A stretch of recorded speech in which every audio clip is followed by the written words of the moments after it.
suis heureux d'être parmi vous aujourd'hui pour soutenir un camarade, un compagnon de lutte, un militant, mais aussi pour dénoncer encore et toujours l'imposture de l'extrême droite. Cela a été rappelé, elle sera encore. Le Rassemblement national est bien un parti d'extrême droite, héritier du Front national, qui a été fondé par un certain nombre de personnages au pédigré plus que douteux. Waffen-SS, membres de la milice notamment. Je crois par ailleurs que tout le monde se souvient des saillies antisémites et racistes de Jean-Marie Le Pen ainsi que ses condamnations.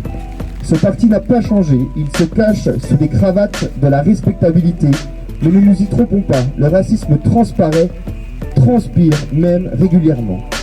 Ainsi, à l'Assemblée nationale, j'ai pu assister au cri du cœur du député de Fournas suite à une intervention de mon collègue Carlos Bilongo, qu'il retourne en Afrique. Mais j'ai aussi comme collègue dans l'hémicycle un certain Frédéric Bocatelli. Cet homme-là s'est déjà illustré à plusieurs reprises. Il a été condamné à 1 an de prison pour violence en réunion avec armes. Il a tenu une librairie négationniste vendant des livres antisémites. Et après, on n'aurait pas le droit de dire que ce parti est raciste et dangereux.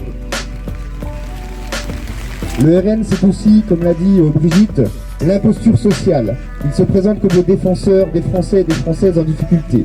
Mais a-t-il voté pour les repas à 1 € pour les étudiants? Non. A-t-il soutenu l'indexation des salaires sur l'inflation? Non.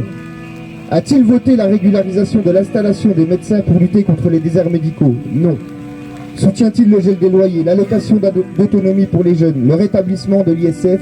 Non, non et non. Le RN n'a aucune réponse sur la précarité, sa lutte contre le dérèglement climatique, sur le déclin des services publics, si ce n'est toujours pointer l'autre, le plus pauvre ou l'étranger. C'est le parti de la haine, de l'intolérance et de la division. En France, nous avons la chance de bénéficier de la liberté d'expression. Encore faut-il que toutes et tous puissent en user de la même façon.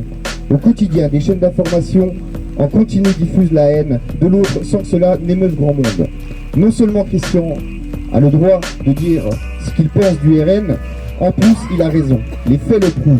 Donc plein soutien à lui et à toutes et tous qui, au quotidien, portaient haut les valeurs républicaines.